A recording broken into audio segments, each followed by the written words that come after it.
Well, I don't think we were meant to start this early. That was a dangle clack on my end there. But welcome, you guys, to TBN. Gone through a lot of changes on this Tuesday stream. And what we do nowadays, I was just so startled by the starting of the vlog. It just happened, and I went, oh, shit. Okay, here we go. We're just talking about batteries. Yeah, we're just literally just talking about batteries. Hey, you know what? It's whatever. We call those dangle clacks. I was going to say what we do nowadays on Tuesdays is we sort of unpack some news as it relates to the world of vaping, tobacco control, cigarettes, tobacco harm reduction, smoking, nicotine, science, legislation, policy, and the such as. I'm your freedom-loving libertarian host, GrimmGreen, now joined by my far left fact checker. It's Danielle Jones, wearing the That's What She Said color scheme. Oh yeah. Green and purple, baby. I am. I'm wearing purple and green. Green and purple. You can't see it, but I love this tank top because it says caffeinate and advocate. Oh, that's great. That's my life, basically. That's awesome. You can't see it. It's down there somewhere. Doesn't Logan Exhales has a coffee mug that's like, what does it say? Caffeinate, vape, advocate, or something like that. It's like one of those live, laugh, love, but that's like what this is, but I found it on a random site. And I was like, I advocate. Let's get this t-shirt. I definitely advocate. I'm here. It was like a Facebook ad, and it took a month to get here, but that's how those always work. I know. Every single time. And sometimes you don't even get. I know. I'm so surprised it showed up. Yes. I got Pickle a juicer for Christmas that was just advertised to me on Facebook, and it was one of those cool juicers that was handheld, and there was this paddle that came down, and it had a little pour spout, and I was like, whoa, that's so cool. Dang. And then what came in the mail was not even close to that. It was just a little citrus zester thing with it was the dumbest little piece of plastic I've ever seen. Damn you, China. Damn you, China, and your Instagram ads. Hey, but you know what? Buyer beware. You live, you learn. Sometimes you get not what you ordered in the mail. But welcome, you guys. There's kind of a lot going on right now. There's the vape mail ban still coming up, but we have a little bit of news on that and a little bit of a call to action for that as well. We're going to talk about, I became fascinated with the Real Cost campaign recently, and I learned, I guess, I always knew this, but it kind of didn't really register in my head that it's part of the Department of Health and Human Services from our own United States federal government.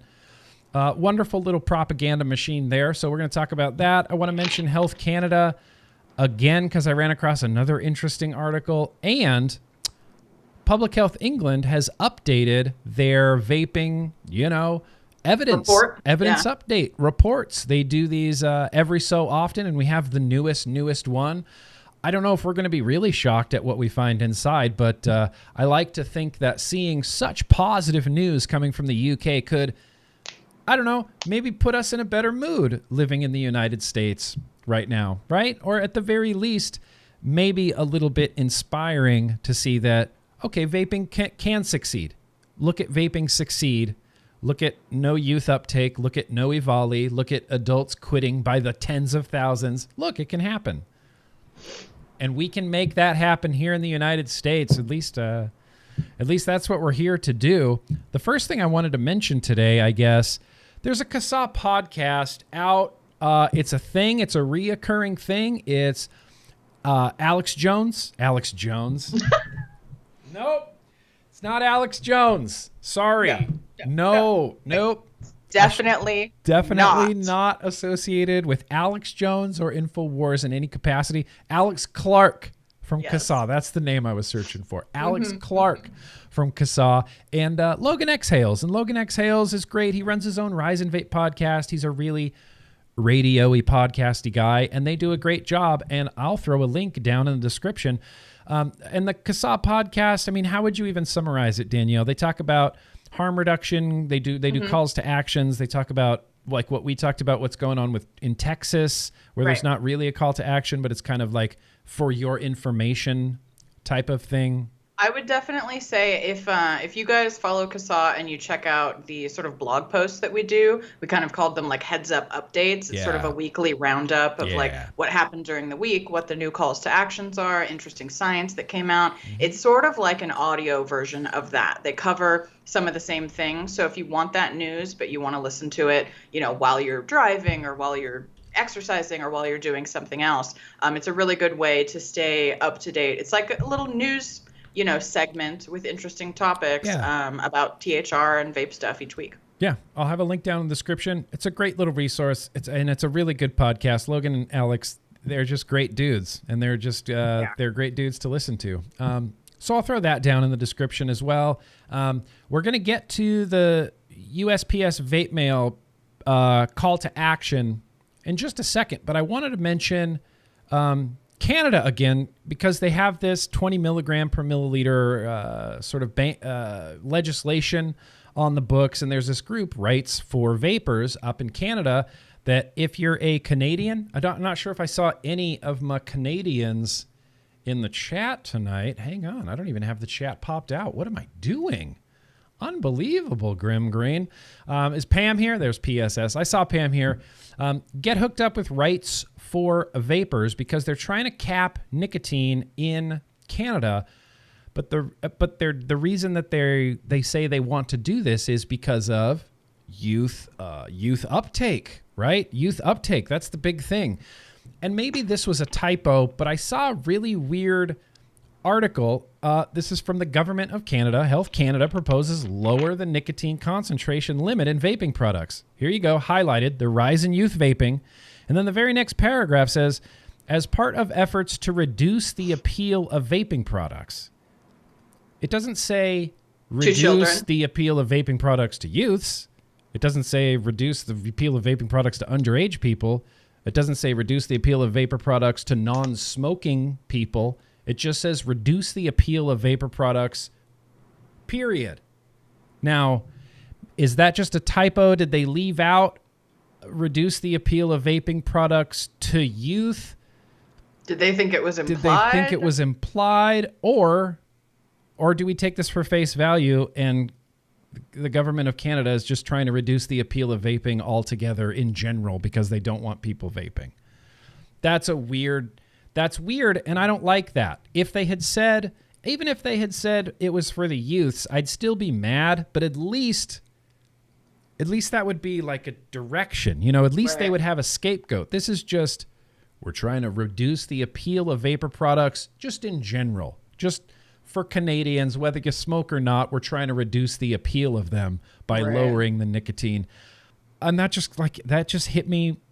That just kind of hit me weird. I'm like, wait, you want to reduce the overall appeal of vaping products, like for everybody, even for like adult smokers, adults that are smoking cigarettes, cancer-causing cigarettes?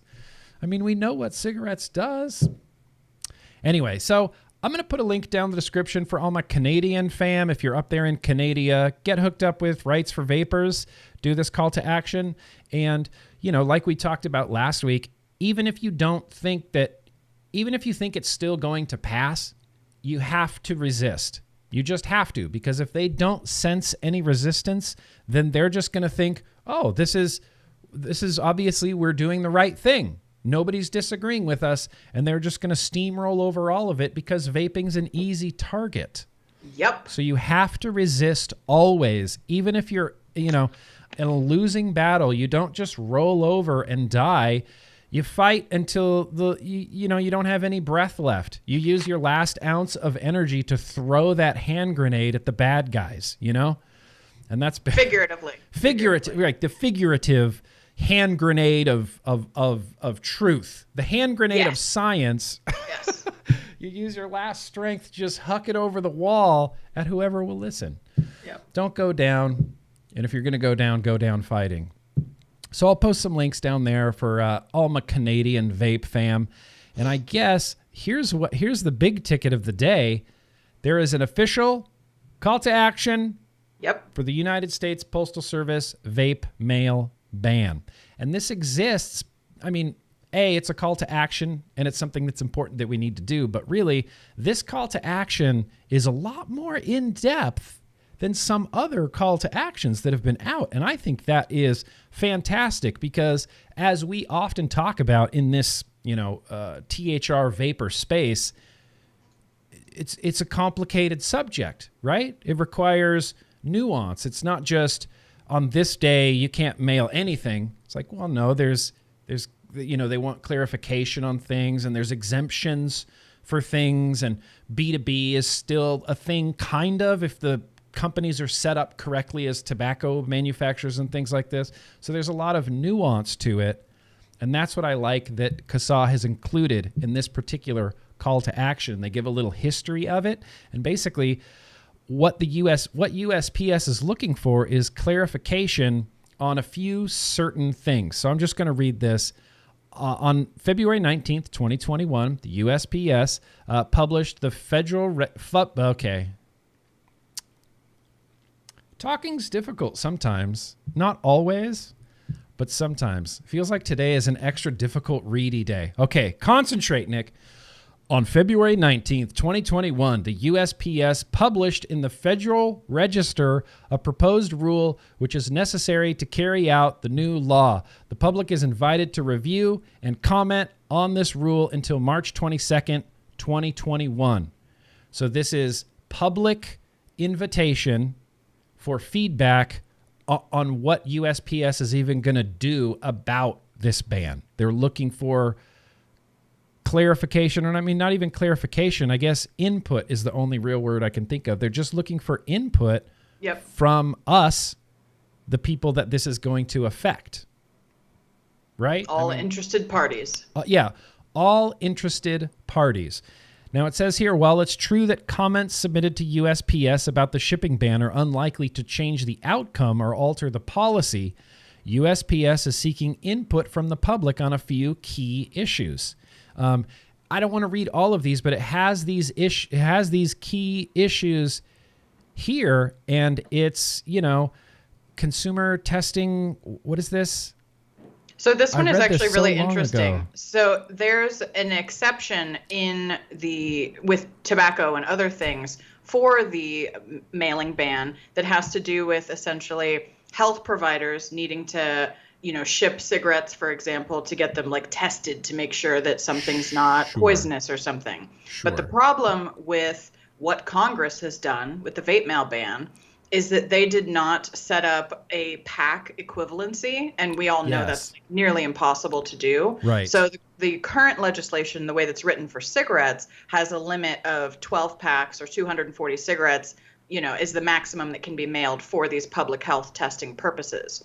But since there is no equivalency to vapor products, USPS is basically like, we just can't do this. We don't know really what this means yet. Error, doesn't, you know what I mean? And so what that could mean is that in the event of another contamination scare, for example, EVALI from the other year, state departments of health, could potentially be prohibited from sending samples of products to a lab or other federal agency via U.S. mail in order to get it tested and collect information. That's a really kind of serious problem. That's kind of a big deal.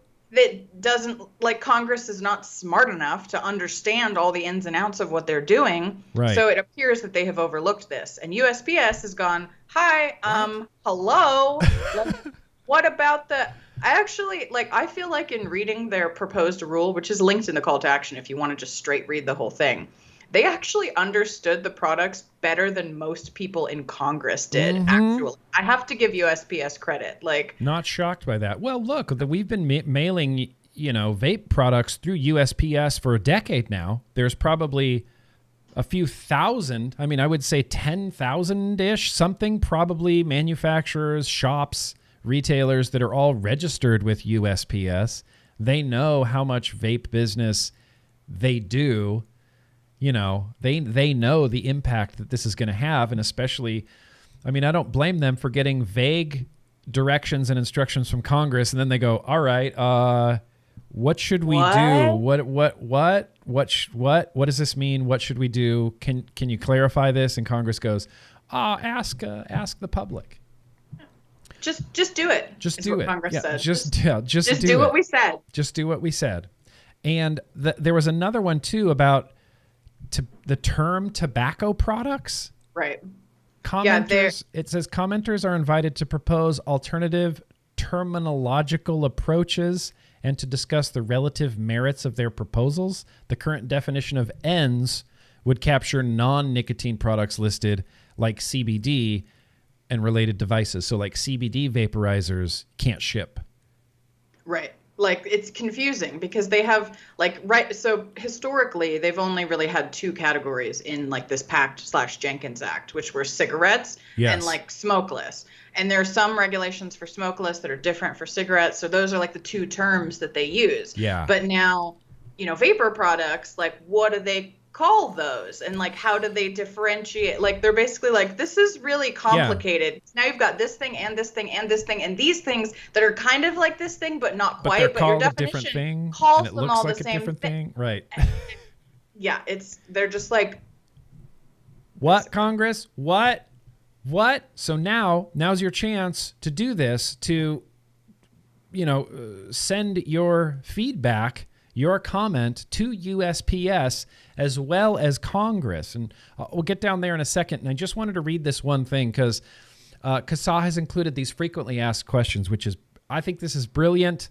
And the first frequently asked question, and this is something I'm just going to send people to this page whenever I see this comment or get emailed this question. Why should I submit a comment if it won't change anything? Huh? Well, I mean, it's a valid question. It's a super valid question. I kind of think it deals with pushback, but it says there is a critical flaw in the new rule that must be highlighted repeatedly.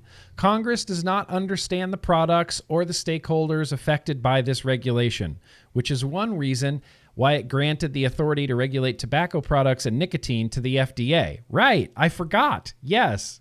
They don't understand it. That's why they gave FDA power to do that. This being the case, new laws restricting access to safer nicotine and tobacco products are likely to fall short of their stated goals. In a worst case scenario, like the one we're living now, the new regulations inflict immediate injury and lasting harm.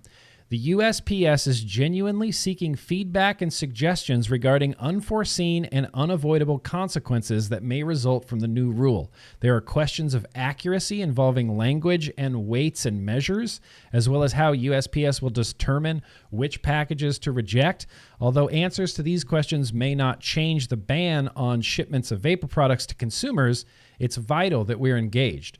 Sharing your experience and switching to vaping or other smoke-free products provides context for officials that isn't shown in the data or offered by supporters of harsh regulations. Your comments add weight to the evidence showing how successful safer alternatives to smoking can be. Given the right balance of control and access, just as it is true for your comments to the USPS, it applies to all opportunities for sharing your experience to a permanent official record. Yep. I think that's a big one too, is the record. Yep. The official record that Nic Green submitted a comment to USPS. Nic Green submitted a comment to the Food and Drug Administration every time they had an open comment period. That's on record. I am firmly against this. All the information that the government has on me, they bring it up on their little secret, whatever, Russian laptops. And it's like, Nic Green, yep, he did this, he did this, he did this, he's against this, he's against this. Put your name down, be marked in the history books as standing against things like this. And we have to, I don't want to beat a dead horse into the ground, but we do have to show resistance. If we just roll over, they will not stop. They will not stop. So I would encourage you, really head over to here. I'll put a link in the link is already in the description. I'm going to put the link in the chat again, and hopefully, I think Addie Tooney was going to add it as well. I think I'm already add it to the chat, so that's good. Appreciate that, Addie Tooney. So go to this call to action. First of all, before you even do the call to action, just read the whole page. Like, it's got the history of it, and it's got the effective dates, and it's got the statutes, and it's got all these frequently asked questions, and it's really informational if you're not super familiar with like what is happening with the PACT Act and the Jenkins Act and this vape mail ban. you'll learn all about it just from this page. So for this call to action, there are 2 separate calls to actions. The first one is a USPS comment. So we're sending a comment to USPS, enter your information. And I mean, what are we encouraging people in this message to do? Share their story of how vaping products have, they got off combustible. I mean, there's no reason why not. It can't hurt.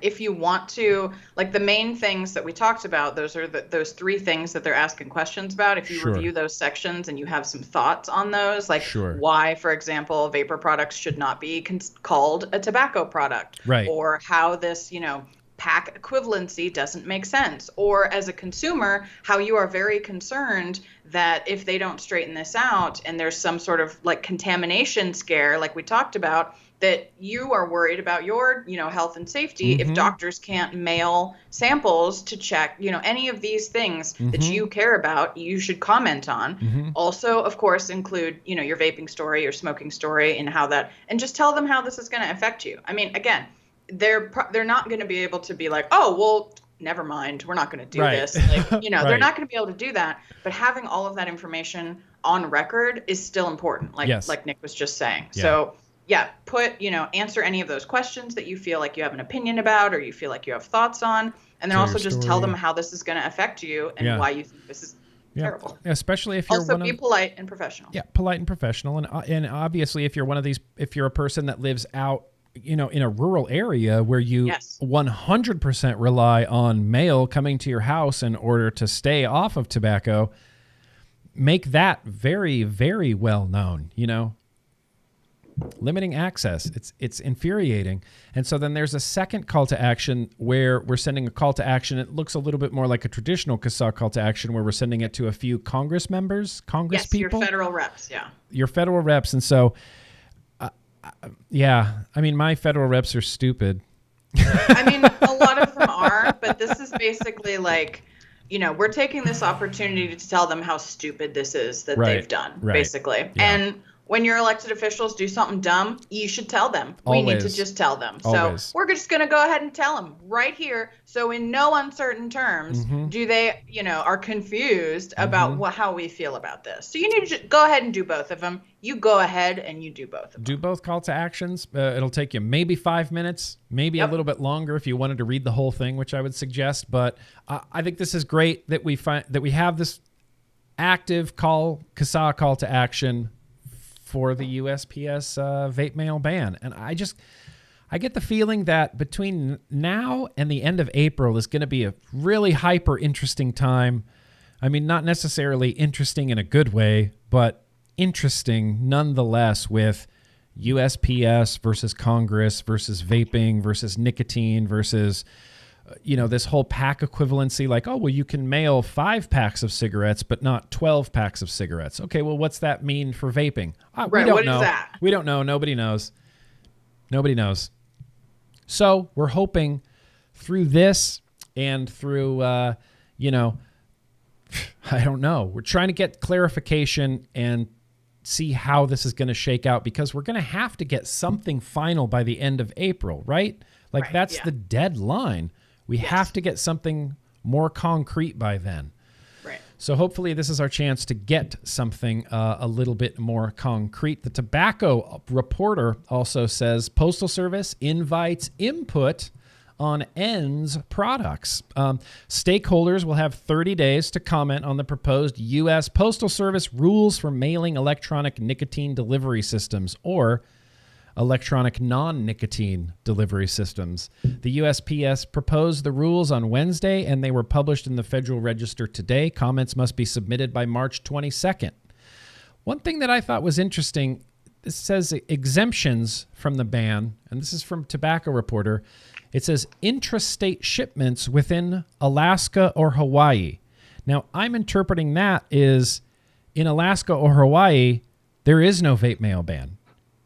An online vendor in Hawaii, located in Hawaii, will be able to send a package from them to a consumer in Hawaii. Intrastate is exempt only in Alaska or Hawaii. I think that Yeah, I think it has to do with the fact that they're, so far away and they have like less options.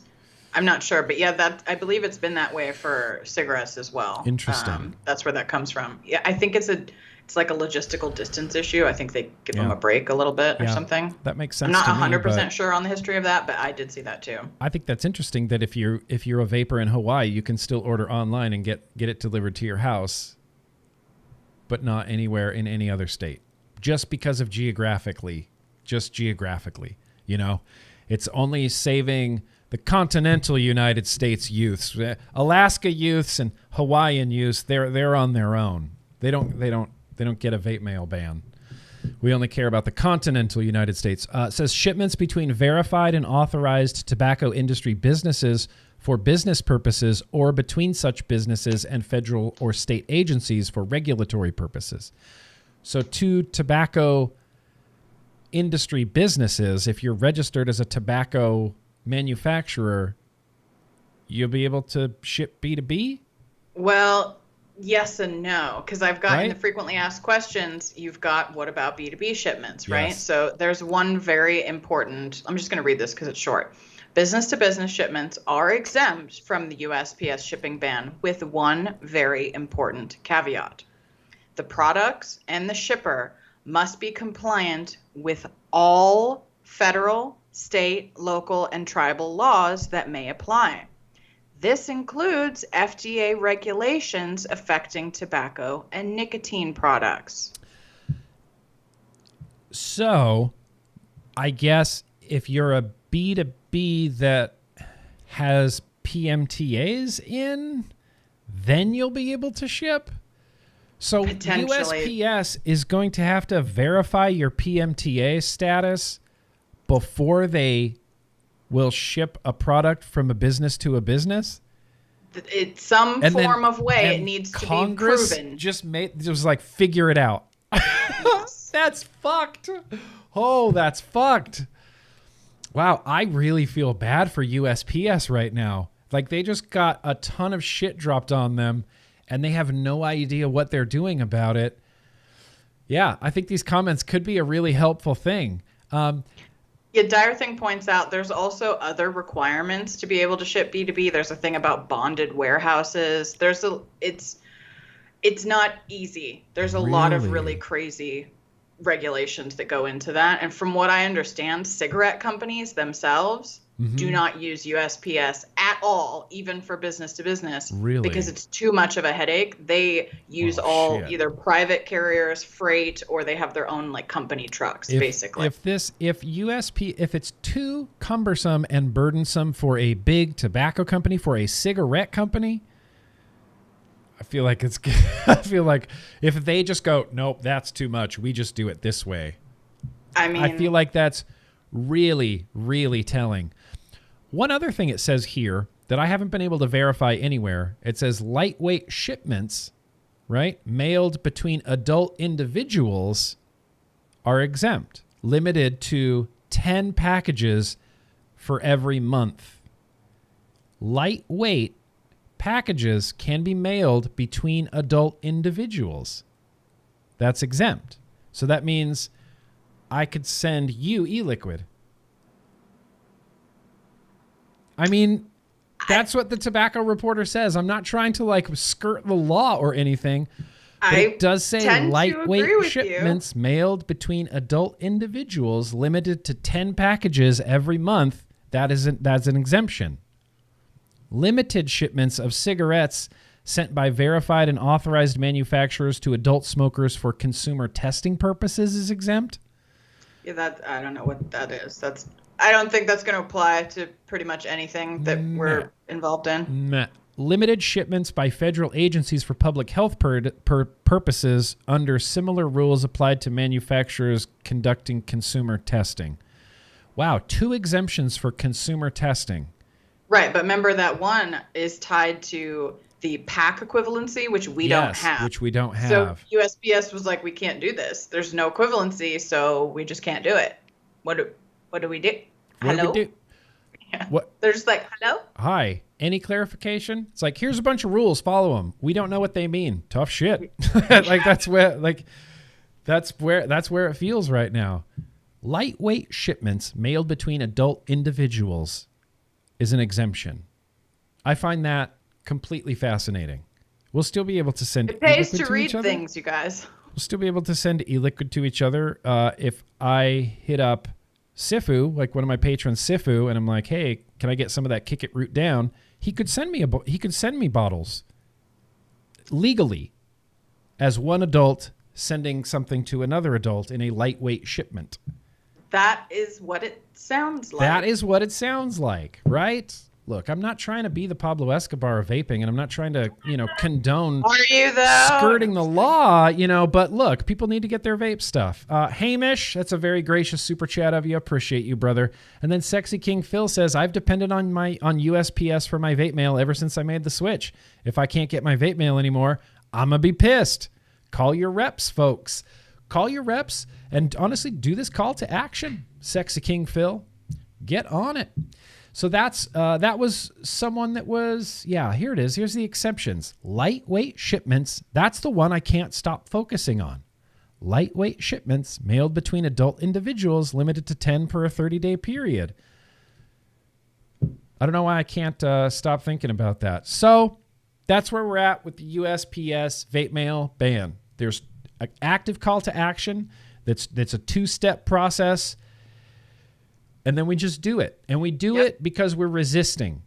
We don't just roll over. We don't just bend over and go, okay, Congress, take away all my vape stuff. Take away my ability to remain smoke-free. Just, jam it on inside of me without a courtesy spit. We don't do that. We don't roll over. I know, it got a little bit graphic there. Whoa. I know. You guys, no, this sounds terrible. But that's not what we do. We don't roll over.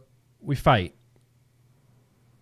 We do. And so that's what we're going to continue. We've tried to make it as easy as possible, putting both of these, easy. number 1, number 2, right next to each other, all kinds of information for you guys.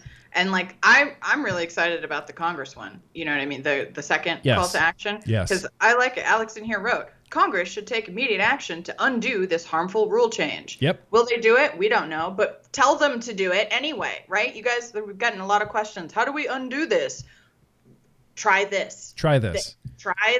Because Congress is realistically, other than like a lawsuit or something, which who knows if anybody could do that, but this has to be undone by Congress, basically. And so if you want it undone, you need to tell them that you want it undone.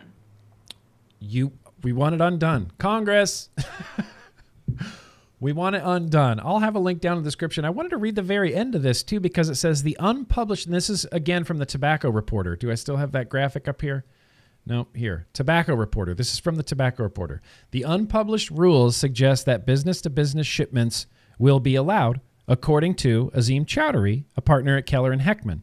The PACT Act has historically exempted business-to-business deliveries from the USPS ban. Specifically, the USPS ban does not extend to tobacco products mailed only for business purposes between legally operating businesses that have all applicable state and federal government licenses or permits and are engaged in tobacco product manufacturing, distribution, wholesale, export, import, testing, or research. Right, but remember, there's a lot of regulations in there. So many hoops. And he even says, assuming that you have the right licenses and permits and, you're licensed for distribution and wholesale and, you're doing all of this and you're reporting to the attorney generals of your state and this, that, and the other, then B2B might be safe for you. So, like I said, links. Link will be down in the description. CASA call to action.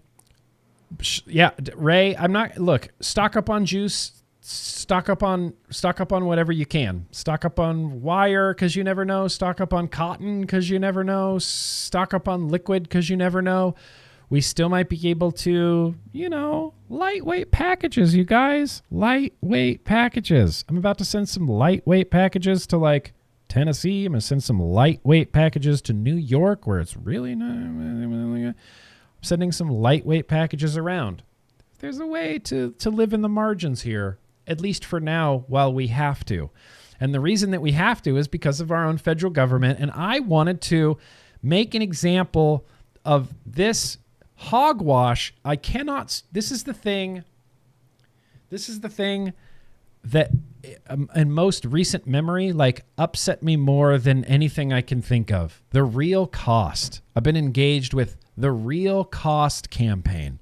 I've seen this all over the place. I've seen this on billboards. I've seen it. The real cost was a sponsor of the X Games in like 2019. The X Games brought to you by the real cost. And all the real cost is, and I'm sure you've seen, have you guys seen the real cost? You've seen the real cost. It's just, it's just anti-vaping. I mean, propaganda. Really, it's propaganda. It is. I mean, to from like good old FDA. From our own government. And I mean, it fits the description of propaganda too perfectly. Perfectly. Propaganda is communication that is primarily used to influence an audience or to further an agenda which may not be objective and may be selectively presenting facts in order to encourage a particular perception. Hi, that's the real cost campaign. And if you get down here on the real cost campaign in the fine print down here at the bottom of the page, it says the real cost is a service mark of the U.S. Department of Health and Human Services.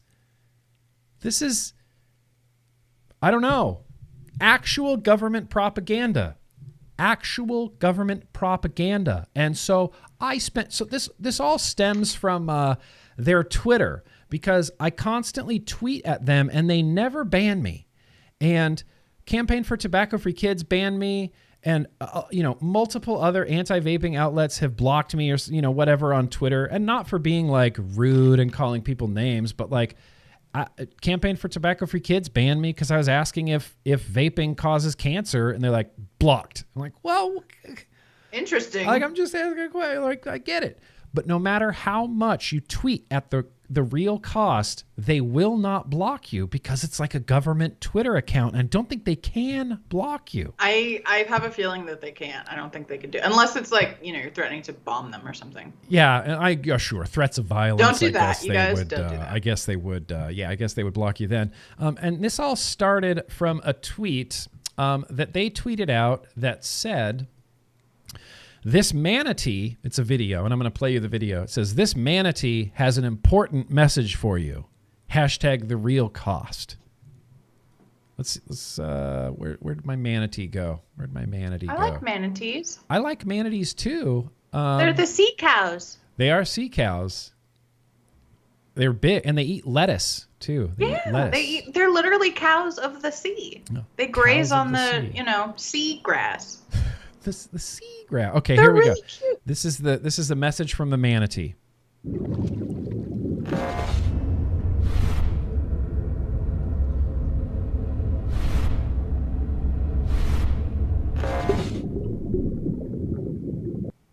Sure. Smoking cigarettes increases your risk of COVID-19. And so I replied to them and I said, smoking is already scary enough. There's no need to lie about COVID-19 complications, right? And I posted an article. I posted this article from Yahoo that says smokers are 4 times less likely to contract COVID-19, prompting nicotine patch trials in patients, right? But that's not what they were really. The real cost does this thing where they're technically not lying, but you're not getting the truth of it. So the truth of it is, if you are a smoking adult and you get COVID, that it is a worse outcome because of your prior conditions, your prior health conditions from smoking. But the flip side of this is that smokers are underrepresented in COVID hospitalizations, like severely underrepresented in COVID hospitalizations. Right. But the real cost, they get on there, and so that was just like, it was a whatever. It was like a passing thing. I said, smoking's already scary enough. You don't have to lie about COVID complications because smokers are underrepresented. And so the real cost replied to me and said, hi, GrimmGreen. Smoking cigarettes is known to cause heart and lung disease, and people with these underlying problems may have increased risk of serious complications from COVID-19. And I said, yeah, I know. And then I said, but does clean nicotine e-cigarettes also cause heart and lung disease? No response. Mm-hmm. No response. No response. because I'm guessing that they're just going to say no. Now, I spent today perusing their website, and this is the most propaganda that's ever been propaganded.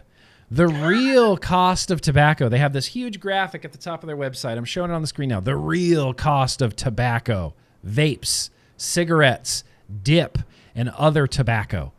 They just lump vaping in there.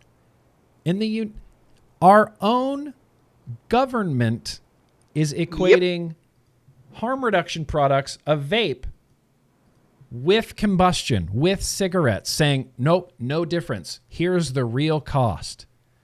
And so what they do on their website that really upsets me, and keep in mind, all of this scary stuff, all of this, you'll have heavy metals in your lungs, lung disease and EVALI and all these horrible health outcomes, and they're really trying to scare you away from vaping, is funded by you, because your tax dollars are paying for this, because it's from our own federal government, our own Department of Health and Human Services seemingly wants people to continue smoking. And it doesn't make any sense to me. And it's just pure propaganda and pure misinformation. One of the things that they do on their lovely website that I spent today raging at was this little Q&A thing, right? They do a little Q&A about vaping. If someone vapes, are they more likely to use other tobacco products, Danielle? If someone vapes, are they more likely to use other tobacco products? No. Well, you're wrong, actually. Research shows, welcome to the most weasel word of all the weasel words. Research shows that you're more likely to start smoking cigarettes if you vape. Our federal government, the Department of Health and Human Services, says you're more likely to start smoking cigarettes if you vape. Exposing your brain to nicotine as a teen makes it more likely that you'll start and continue using tobacco products. That's because nicotine can rewire your brain to crave more of it. And even if you don't start smoking, vaping can expose your lungs to toxic metal particles and other chemicals that cause cancer. I had a Gretchen Whitmer moment there. I said medical particles. Right. Even if you don't start smoking, vaping can expose your lungs to toxic metal particles and other chemicals that cause cancer. Is our government, is the Department of Health and Human Services saying that nicotine vaping causes cancer? Are they saying it without saying it? I don't know the answer to that. I don't know what "and other chemicals" means, because as far as I'm aware, no, there's nothing. Now, the heavy metals thing, that is nuanced, right? Like, very. Okay, first off, you're exposed to heavy metals all day, every day. Sure. In a parking garage, at a concert. Like, the thing here is, what is the dosage? And is it, a harmful dosage? Mm-hmm. So that's the first part, right? Because you breathe in formaldehyde all day, you guys. Every day. Know that, right? It's in your house. Very small quantities, but it's around, right? Mm-hmm. So the fact that they don't quantify any of this, they just say, can expose you to. Well, yeah, you're exposed to that whether you vape or not. You get exposed to that walking around downtown Los Angeles. You're exposed to carcinogens and smoke, and there's just signs on the street that just say, this area of LA is known to cause cancer. Right. And what's important is, like, how much exposure. And Farsalinos and I think it was Dr. Brad, if I'm not mistaken, did like a paper together that talked about, what was it? Rudu. I was just cheering his name. Rudu. They did, a paper basically responding to like another paper that basically like quantify, like put it in perspective. Yes. Like, you know what I mean? You can't just say it exposes you to it. You have to, at what level does it expose you to? Because there are safe levels and unsafe levels. Yeah. So you have to look at that whenever you get these results. Now, are there some studies that show that there are higher exposure levels? Yes. I mean, we do need to, look at these things. Like, there are a few studies that have been like a little iffy on like nichrome coils, for example. Right. Like, we're not sure. Maybe there's some stuff in there. Kind of depends on different things. Like, And as a vapor, like, I want to know that, right? Yeah, like, absolutely. If it's possible that nichrome coils put me at a slightly higher risk for something, I would like to know that. Yes. Because then perhaps I will use Kanthal coils or Yes. stainless steel or something else. Right. And perhaps manufacturers might, if that were true, which again, there's no conclusive evidence one way or another what exactly is going on here. But if that were true, manufacturers might want to discontinue that, whatever that material is, and replace it. But right now, they can't do that because PMTAs and FDAs. Right. FDAs. And there's really not even anything, like you said, anything conclusive on it. Right. There is a lot of studies. I spent, I don't know, maybe an hour today doing a surface level deep dive of these studies of heavy metals coming from vapor products. And every single conclusion, even on the ones with like really shocking titles where it's like heavy metal, all the conclusions, every single conclusion, they all said the same thing. They all said trace amounts. All of them were trace amounts, well below the OSHA safety levels for whatever, being at work, occupational safety levels, incredibly low. So trace that they might as well not even exist. But technically, they're telling the truth by saying that there's heavy metal in it, but there's nuance. It's nuance. Everything in context. Everything in context, and and the dose makes the poison too. So exactly. And I like that you said that you want to know that too, because I feel the exact same way. And it's like back in the day when people were talking about, diacetyl. Diacetyl's really bad for you. I got scared of diacetyl and I went, okay, well, what's up with diacetyl? Do I want to keep vaping liquids with diacetyl in it? Ultimately, the conclusion I came to was, yes, I do, but no one's going to make them anymore. Right. So because the market decided. Right, because the market were worried about it, and capitalism in that case worked, right? Customers were like, we don't want this in there. We're a little confused about it. It makes us a little freaked out. How about you take it out, please? And everybody did, basically. You know what I mean? Everyone did. Vapors and vape companies want to make reduced harm products the most reduced harm that they can be. Yes. That's what we want. Yes. We invented it because we don't want to die. Yep. So we want all the safety. That's why we created regulated mods. That's why we have temp control. That's why we have, auto shutoff features. That's why we do all of these things. Yeah, that's why we put safer features. Safety. Yeah, exactly. That's why we have mooch. That's why we have battery safety. Safety. We want it. And what we want is for legit science to come out and let us know about things, and then us to be able to make changes to, accommodate 100%. said legit science, by the way. We want it to be as safe as possible. And, and if the RCP is talking about 95% less harmful, that's great. But what if we could make it 98% less harmful? That's what we all would want. There's no one that's going to stand in the way of making a safer vape product. No one. You want to get back to some real cost Q&A? Are vapes better or safer for teens to use than cigarettes or other tobacco products? Danielle, what do you think? Are vapes safer to use than other tobacco products for teens? Yes, they are. No, they're not. How do you keep getting these wrong? While cigarettes while cigarettes are the deadliest form of tobacco, no tobacco product is safe. Vape aerosol can contain some of the same chemicals found in cigarette smoke, including chromium, formaldehyde, lead, and nickel. And they started a sentence with "and," which I know you can do, but it still bothers me. Yeah, but it's just, I feel like you're not supposed to. I know. It's like one of those I know you can, things. but should you? Should you? And the high level of nicotine in Juul pods and other vapes can affect your brain function and impact your attention and memory. I can't believe you didn't know that, Danielle. Surprised. You're a subject matter expert. You didn't know that. Notice that there's nothing in here that vaping causes lung cancer. They can't say that. The worst thing that they can say about vaping is nicotine is addictive, even though it's not really super addictive. That's still something they'll say. They'll say nicotine is addictive and it might make you moody. And it could expose you to things, just like the rest of the world. But it could expose you to things. It might make you irritated. It might make you irritated and you're addicted to it. Really? That doesn't sound so bad. What does smoking do? So much worse.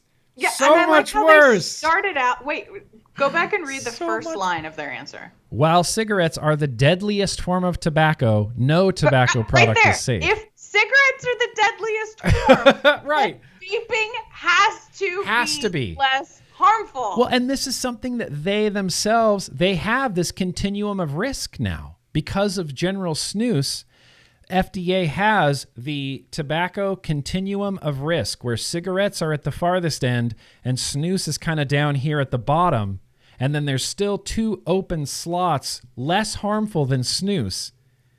Vaping is fitting right in there. Vaping is less harmful than cigarettes, far less harmful than cigarettes, much less harmful than snus even. But it can impact your memory. Danielle, jeez. Can it though, really? Like, okay, if any of that is true, where are all of the brain damaged adults who started smoking as kids? Yeah, I don't know. Yeah. Where is that? Wouldn't we have like an epidemic of brain damaged adults? We should, but no.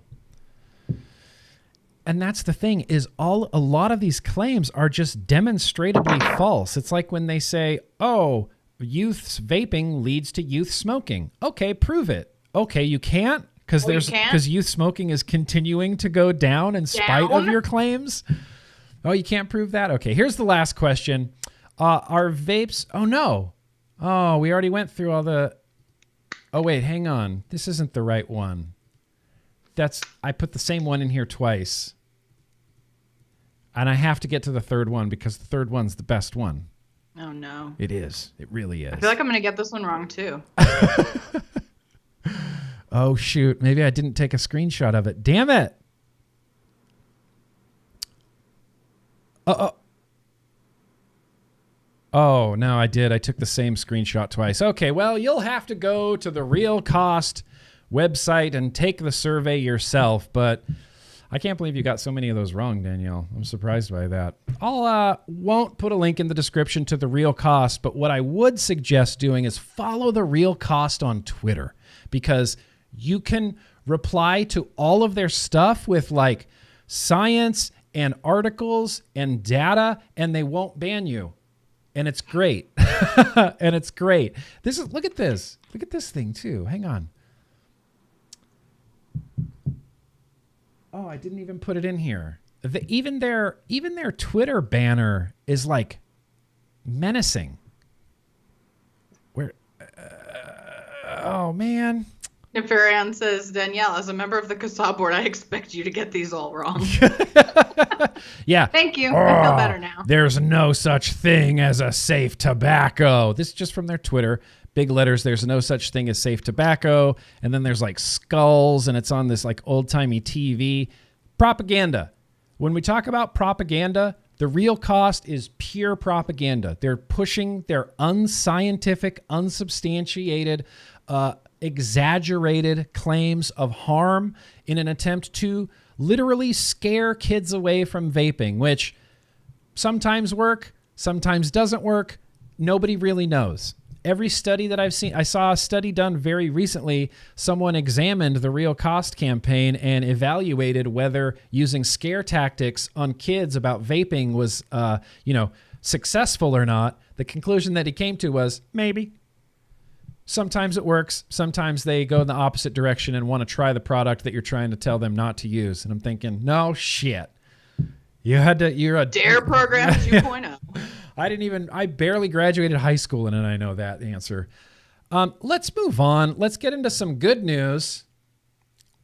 Let's talk about something good for a change. Public Health England has updated their vape evidence as they do pretty frequently. The Real Cost, Jeannie, Timmons, the Real Cost is the federal government. It's the U.S. Department of Health and Human Services. It's HHS. It's the guys making the vape regulations, running the propaganda site, convincing people not to vape because it's worse for them than smoking.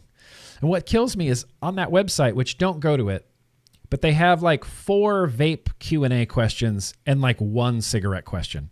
It's like, are cigarettes bad? Definitely yes. Here's all the evidence.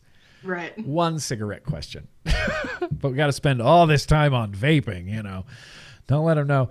And I ran across this from one of my heroes, Martin Dockrell. He posted on Twitter. He said, the latest report on vaping in England from Public Health England UK. Come and get it.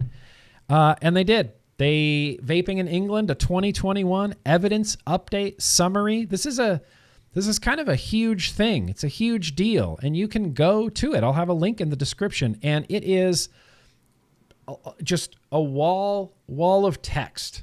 There's no graphs. At least the CDC makes those like misleading graphs where it's like youth vaping down here, youth vaping up here. It's nothing. You can read lies. You can look at lies. Yeah. You can, watch. And so it's a lot of, it's just a wall. It's just a wall of text. But they say this is the 7th report in a series of independent reports commissioned by Public Health England to summarize evidence on vaping products and to inform policies and regulations. 7. They've done 7 of these, and they're all, really very similar. We're not going to have a lot of surprises when it comes to the UK and vaping because they love it. They love that their citizens aren't smoking cigarettes. And so, like I said, this is a really long document. They talk about COVID-19 and how COVID-19 impacted things in the United Kingdom as far as smoking and tobacco and vaping and things like this.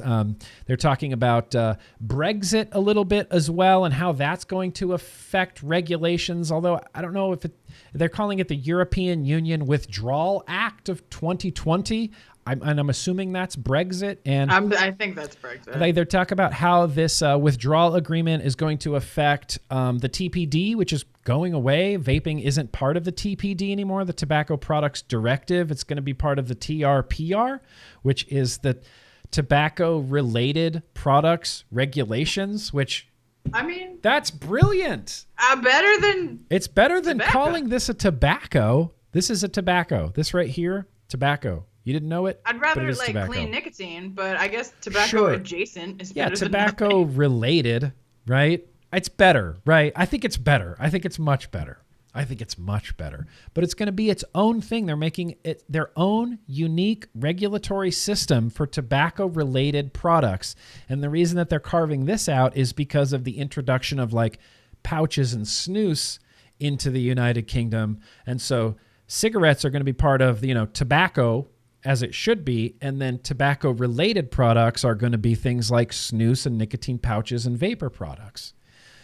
They reiterate selling any vaping products to anyone under 18, completely very illegal. They talk about the few instances they've had in the country of underage selling and things like this, and people maybe ending up in the hospital for whatever reason due to vaping, like you had too much nicotine, you get a headache, and that's what they would call like an adverse effect. Mm-hmm. But really everything that they report in this, they're like, the MHRA received 618 reports of adverse reactions.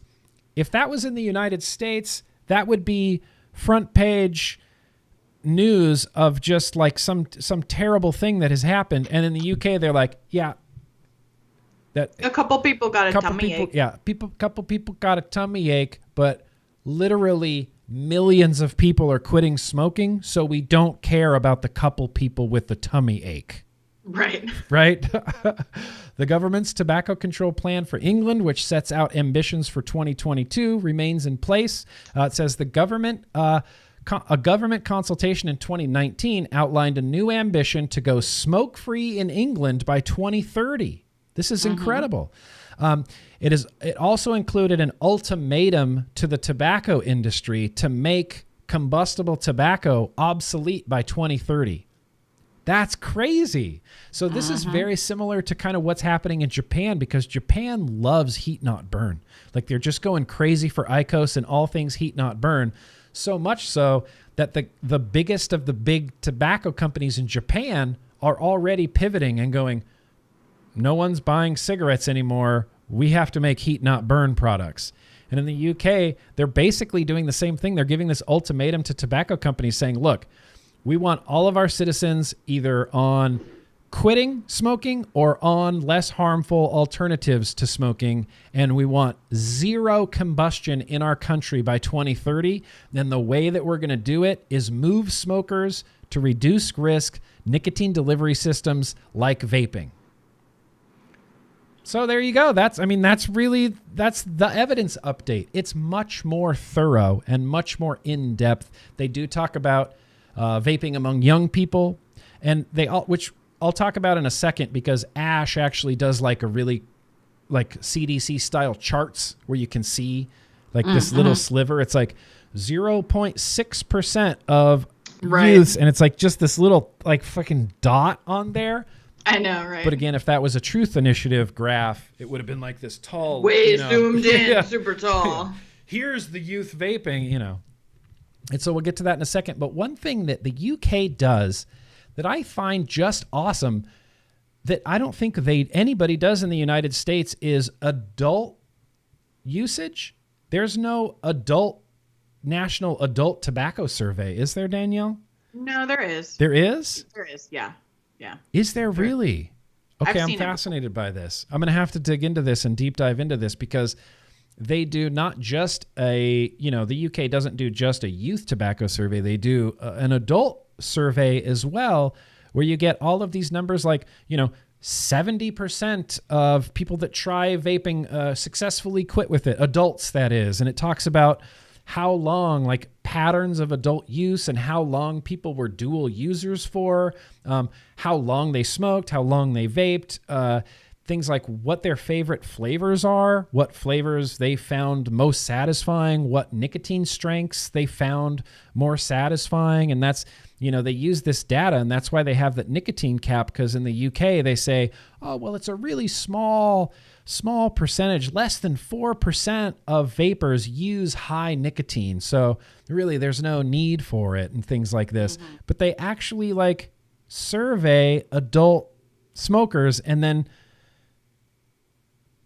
kind of put that information out there so you can see like, oh, adults like fruit flavors. 75% of vapors use tank style devices with fruit flavors or menthol mint flavors. It's just really interesting information that I feel like we don't get in the United States in any capacity.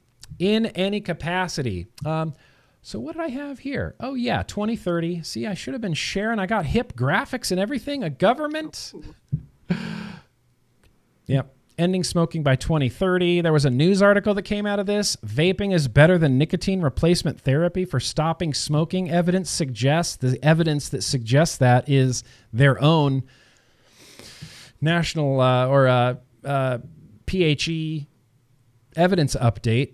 They looked at it and said, oh, this works way better. But this is something that we've known, we've had that study in the New England Journal of Medicine. And I mean, even anecdotally, how many vapors do you talk to that go, I tried everything. I tried Chantix. I tried this. I tried that.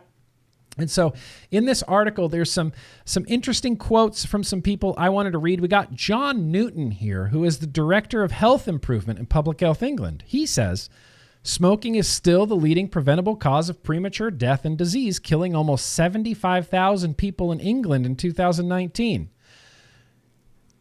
Well, England, the U.S., we kill almost 500,000 every year from smoking. So, yeah, nice try. But I think we got you beat. The best thing that a smoker can do is stop smoking completely, and the evidence shows that vaping is one of the most effective quit aids available, helping around 50,000 smokers quit a year. Meanwhile, in the U.S., they just say vaping doesn't help you quit smoking. They say the majority of vapors in the U.S. are youths. Yeah. How many times have we heard that? Majority of vapors in the U.S. are the youths. Oh, sorry. Thousands more could have quit. Thousands more could have quit if not, thousands more could have quit except for unfounded safety fears about e-cigarettes. Unfounded safety fears about e-cigarettes. Unfounded safety from fears. The United States. I'm wondering where unfounded safety fears, that's crazy. It couldn't have been the real cost. They don't have unfounded safety fears. That's crazy. The evidence has been clear for some time that, while not risk-free, vaping is far less harmful than smoking. For anyone who smokes, particularly those that have already tried other methods, we strongly recommend they try vaping and stop smoking, ideally with additional support from their local stop smoking service for the very best chance of quitting for good. Or, look, pick up a vape, get on YouTube, hang out in a live stream, hang out with me, hang out with any of the other vapors on YouTube. We are the support system. Help you out like crazy. Yep. There was some more really great quotes in here. Anne McNeil, who is a professor of tobacco addiction at King's College London. Here's what she had to say about the most recent evidence update. Our report draws together findings from randomized controlled trials, stop smoking services, and population studies, and concludes that nicotine vaping products are an effective way of successfully quitting smoking. Successfully quitting smoking. I'd get all the answers in their survey, right? You would. You would. I think we all would. I think everybody in the chat would get these right. What's concerning is that smokers, particularly those from disadvantaged groups, incorrectly and increasingly believe that vaping is as harmful as smoking. This is not true, and that means fewer smokers trying vaping. The goal for 2030 is to be smoke-free in England. The development of a new tobacco control plan and this year's review of the Tobacco and Related Product Regulations 2016 is an opportunity to ensure that regulations around vaping are appropriate. The regulations are also hoped to help smokers quit while not attracting people who have never smoked. Not once did Professor Anne McNeil mention youth. Not even once. She just says, not attract people that have never smoked. But really, what's the worst thing that's going to happen if someone who's never smoked picks up a nicotine vape? The worst thing that's going to happen. They're going to be addicted to something. Right. They'll keep using it. They'll keep using it. Monetary cost. That's it. That's literally it. There's nothing else. There's nothing else. My favorite thing here. Our report draws together findings from randomized control trials, stop smoking services, and population studies that conclude that nicotine vaping products are an effective way of successfully quitting smoking. That's from Professor Anne McNeil, who is a professor of tobacco addiction at King's College London. You want to see what the American Lung Association says about vaping? No. The Food and Drug Administration has not found any e-cigarette to be safe and effective at helping smokers quit.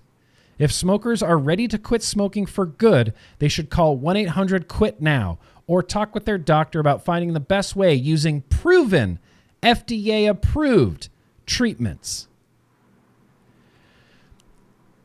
Nicotine vaping products are an effective way to successfully quit smoking. E-cigarettes are not effective in helping smokers quit. Nicotine vaping products are an effective way of helping smokers quitting. Okay. E-cigarettes are ineffective in helping smokers quit. What? How on earth do you have a professor of tobacco addiction saying that, yes, e-cigarettes and vaping products are a very well-established way of getting smokers to quit, and then you have the American Lung Association saying that, nope, FDA hasn't found any cigarette to be safe and effective in helping smokers quit? We should get these people together. And well, apparently our people think that the other people have been invaded by body snatchers and they won't talk to them. Our people are just so befuddled. They are befuddled at the invasion of the body snatchers. It's an excellent I've been working on my Stanton Glantz impression. I don't get to hear him talk that often, so he has it's that. It's very good. I try. I'm going to try. I'm going to keep trying. Which, by the way, there's some new You Don't Know Nicotine footage out. They have a little spotlight feature on old GrimmGreen there. If you want to go check out those features on IBEX, you can watch IBEX, watch You Don't Know Nicotine, get those special features. You can watch an extra long interview with your old boy Grimm here. And then watch You Don't Know Nicotine, the movie, because it's great. So How much time do we have? We are low. We're short on time. Oh, shit. That's fine. That's fine. Spend a little bit more time here in the UK, you guys. I appreciate you hanging out here. So this figure is from the UK's version of the National Youth Tobacco Survey, and it's about youth uptake, right? And this was provided by ASH, Action on Smoking and Health. So this is use of e-cigarettes by age: Great Britain youth, 11 to 15, 16 to 18, 16, 17 to 18, 2020. So if we look at this, if we break this down, if you go all the way down to like the 11 to 15 year old range, do you see that giant yellow stripe? That is, I've never vaped. I've never vaped. Do you see all the tiny ones down here? This 0.7? I've used an e-cigarette in the past, but no longer do. The stripy one says I have used them more than once a week. And then the dark black one here, the 1.6%, I have used them less than weekly. Look at all these tiny little numbers. 4.7%, I have only tried an e-cigarette once or twice. This is the UK vaping rates on top of the US youth vaping rates. This is as of 2018 from the National Youth Tobacco Survey. Now, keep in mind, this was the year that they declared a vaping epidemic among youth. And here we can clearly see from the National Youth Tobacco Survey, what is that, weekly use? Just, what's that, daily use? It's just a dot. It's not even, it's how the information is presented. The UK presents it and goes, look how many people aren't vaping. The US could do that. The US could do that. But the graph would look like this. It would look boring. It would just be white because there's no lines going up because the youth aren't vaping. That big white gap between the top of that white or the red dash and the top of the chart, that's everybody that doesn't vape. That's all the youth that don't vape. And in the UK, you get that information. 91.4% of 11 to 15-year-olds don't vape and aren't even aware of what e-cigarettes are. Probably because they don't have the real cost over there putting vaping posters in the bathrooms of middle schools. Posters in the bathroom telling them that all your friends are vaping. Yeah, all your friends are vaping. I just thought that was really interesting because I'm thinking, wow, I've seen these numbers before. 0.7% never use. Like, these numbers are almost damn near the same numbers that we get here in the United States. I mean, very, very close. When they talk about nicotine naive people picking up vaping and that number's like 0.6%, I'm thinking, I've heard that number before. I've heard that number before from the National Youth Tobacco Survey. I've heard that number before from CDC. Why is it that in the UK they go, no, we don't have a youth vaping problem? Of course we don't. Look how few youths are vaping. And we have very similar numbers in the United States, but over here it's an epidemic. Yeah. Welcome to the land of propaganda where facts don't matter and science is just a joke. Lastly, on the UK, I just thought this was incredibly interesting. This is something that worries the UK. They're worried that youth in the UK think that vaping is as bad as smoking. They want their young people to be educated with all of the facts rather than just scared. An increasing proportion of young people incorrectly believe that e-cigarettes are as harmful as tobacco cigarettes.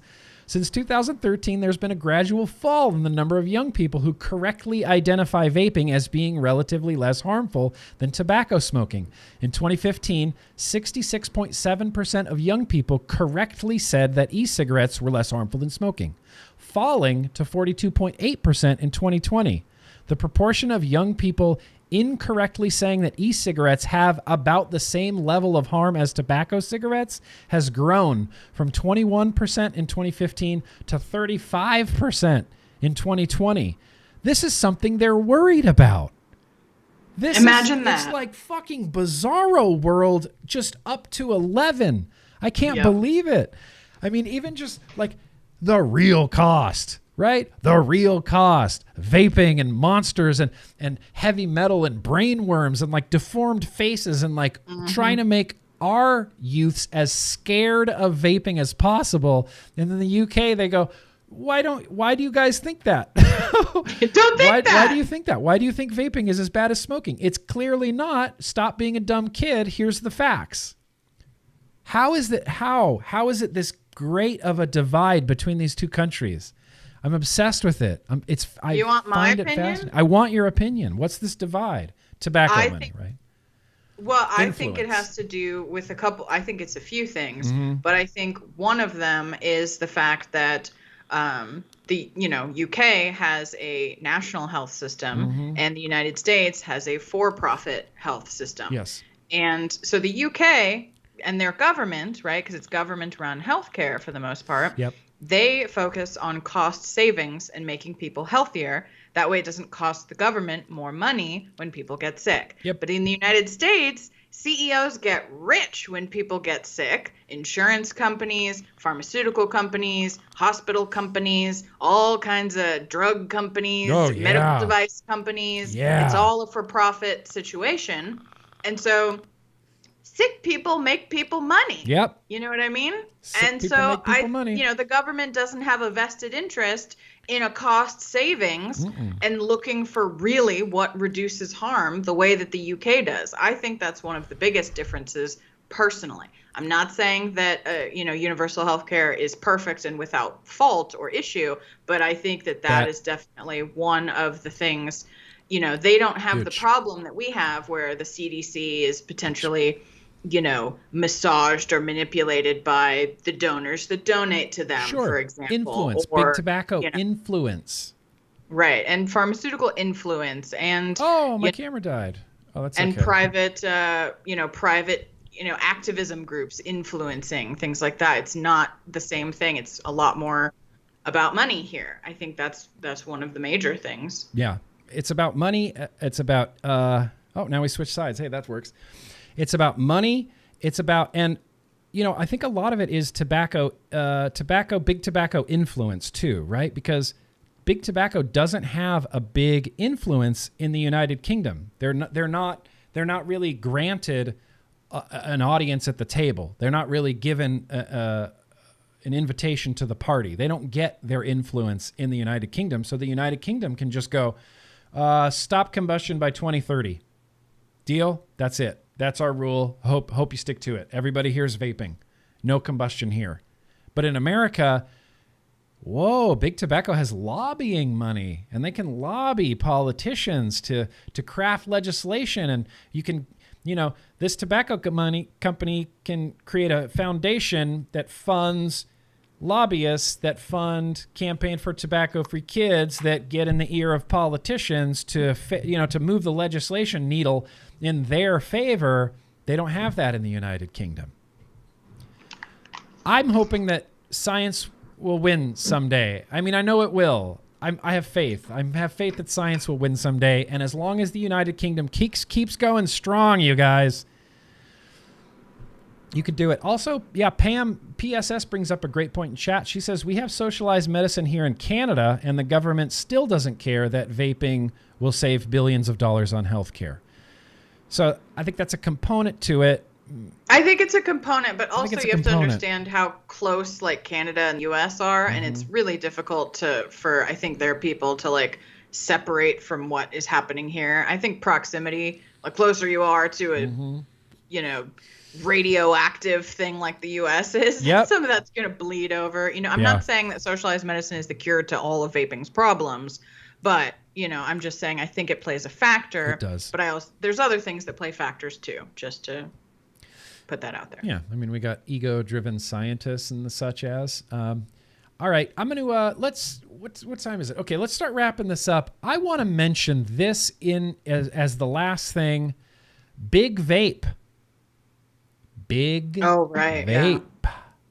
So there's a docuseries coming out from Amblin Entertainment, which is, Spielberg. That's Spielberg's company. This is a big docuseries, and it's called Big Vape: The Incendiary Rise of Juul. Little to no information really exists on this. There's an article here from Amblin Entertainment from their blog, and really this article isn't so much about the Big Vape series as it is more of like a profile of the director and what the director has done. Multiple, award-winning documentaries. He did the Oscar-nominated The War Room. He was nominated for an Emmy for The Perfect Candidate. He won a Peabody Award for a few things. He's won Emmy Awards. He's outstanding nonfiction television series. It's really just the resume of the director that's doing this. And then it's going to be about vaping. And that's it. And all we have is the title, Big Vape, The Incendiary Rise of Juul. So I say that we just wildly speculate about how good or bad this will be and what it means for the vape industry. I'll go first. I'm going to say, I don't know. I don't know. The title makes it sound menacing, but if it does, it makes it sound menacing. And it's only... And it makes it sound like Juul is the only vapor product. Yes, it does kind of paint that picture of the incendiary rise of Juul. And I'm just like, this guy, he's not new to this. He's made lots of award-winning documentaries. Like, he's a very, world-renowned documentarian. And so I feel like if he's doing a documentary on vape, Big Vape, other markets are going to be represented. I mean, you can't do a documentary on Big Vape without talking about vape shops or Little Vape tanks. Yeah, Little Vape, or the people that use them. And I don't know. I'm like very cautiously like, I don't know what this will be. I don't know what this will be. I don't know if this is going to be one of those haha gotcha things, like everybody's going to think this is a big anti-vaping thing. And then when it's released, it's not quite that. And it ends up being amazing. That would be glorious. Up being amazing. That would make me, oh my God, I might die happy. If that happened. A Big Vape docuseries that is like, that doesn't completely paint vaping in like the worst way possible. If it's factual, then I don't think we have much to worry about. If it's targeted messaging, if it's propaganda, then I think we have something to worry about. Yeah. Then I think I have something to worry about. But I'm gonna watch it. I'm gonna watch it either way. Yeah. It just depends on how angry I'm gonna get at the screen. Gluttons for pain. And I have a hard time watching it. And truly and honestly, even like A Billion Lives, I had a weird, like, I delayed watching that movie for a really long time for some reason. I was like, I know what it is and I know what it's about. I get uncomfortable seeing other people talking about vaping just because it kind of like, it's a personal thing to me, Yeah. And so I'm like, no, you get that wrong. Here, let me correct you on that. I just get weird when I see other people talking about vaping. It's weird. Feels weird. Yeah. People from like outside the bubble, basically. Outside the bubble. It feels weird. And especially, well, the question is like, what are you going to see? Are you going to see the truth? Have you done enough research? Do you actually understand what's going on here? Like, or are you an idiot? Yeah. And here's the thing. If it's wrong and not factual, that's easy to dispute, right? That's easy to argue against. Because we have the timeline, we have the facts, we know what's happened over the last decade of tobacco control and vaping, basically. And so I feel like he has to include truth in there. I would hope so. I would be... Should I try to get in touch with him, Jay? I'll tweet at him. I mean, honestly, I think everybody should tweet at whoever and be like, are you talking about more than just Juul? Are you talking about small vape? Are you putting this in perspective? Are you getting into all the drama? Have you watched, You Don't Know Nicotine? Have you looked into any of this other stuff? I really hope that you have, bro, because there's a lot to this story that is not put in the mainstream media. Yep. See, we're going to have to be the fact checkers of this. And again, I'm cautiously skeptical. That's what I'll say. I'm cautiously skeptical about this Big Vape thing. Like I said, I'm going to watch it anyway, but I don't know. I see a lot of people in chat were saying, oh, it's just propaganda. Oh, it's just going to be negative. It's just going to be a hit piece. Might not be a hit piece. Might not be anti-vaping, but the title does scare me. And if the American Heart Association hadn't thrown that Big Vape thing out there, it wouldn't have rubbed me the wrong way, but just the fact that they did that and now it's the title of this docuseries, I'm like, I don't know. I would be so pleasantly surprised if it ended up being truthful and good. Yeah, I would like to. I feel like we could use that in 2021. Yeah. That would just be great. Part of me that's being a little bit cautiously optimistic about this is this guy, this director, what's his name? R.J. Cutler. R.J. Cutler has a reputation to maintain. He is a award-winning documentarian. He has a reputation to uphold. So I don't think he's just going to get up there and just throw all the propaganda at us. Not if he wants to keep like his reputation as a documentarian, right? I feel like he's going to be more protective of that. Now, isn't this thing based on a book, though? It's based on his book, I believe. So I guess the answer to our question is if we read the book, we're going to know what kind of documentary it is. I think it's based on his book. The book is by Jamie Ducharme. Yeah, Jamie Ducharme's upcoming nonfiction book, Big Vape. All right, I'm going to deep dive into this, and I'm going to try to get as much information about Big Vape as I can. This just came on my radar like literally an hour before the stream. I was getting out of the shower, and I saw it on Twitter, and I was like, I have to include this. The incendiary rise of Juul. So it's whatever. I'll report back with whatever information I can possibly find out about this. But I think, don't even have a watch on. That's going to bring us to the end of this here Tuesday Bro Tuesday stream, you guys. I don't know why I still call it Tuesday Bro Tuesday. What am I? Habit. What am I, new here? That's going to bring us to the end. Have you ever been to this stream before? Have you even been on a GrimmGreen stream before? No, I haven't. Yeah, I know. That's JT. That is the funny thing. It's funny how people choose which is fake news to believe. Yeah. You'll hear, fake news is anything you don't agree with these days. Basically, yeah. Fake news is anything you disagree with. That's what fake news is. Anyway, we're going to go ahead and wrap this up. Like I said, try to get some more information on this Big Vape docuseries. And I'll put links down in the description to literally everything we talked about except the Real Cost campaign. I wouldn't suggest going over to the Real Cost campaign website unless you want to just rage fire blood out of your ear holes. Because that's what'll happen. I've seen it happen, and fire blood, it's super gross, and it gets fucking everywhere. So, that's right. Hydrate, Paul. Appreciate that.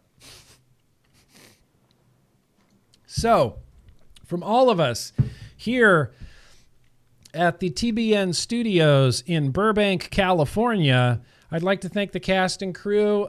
We had a great show tonight. Thank you, Billie Eilish. I don't know. I was trying to do the Saturday Night Live thing. So let's go ahead and end this stream. I appreciate you guys coming out. Remember that an informed vapor is an effective vapor. Get on those calls to actions. Join CASA. You go and sign up for free. You get email alerts right to your email about what's happening in your state and on a national level. And I appreciate you guys. Keep fighting the good fight. Science and truth will win. It will win in the end. I guarantee it. That's a guarantee from me to you. So good night, everybody. Remember, no matter what anybody tells you, vaping is at least 95% less harmful for you than burning any sort of deadly combustible tobacco cigarettes. So no matter what's in your hand, let's keep on vaping, guys. Be excellent to each other. Peace.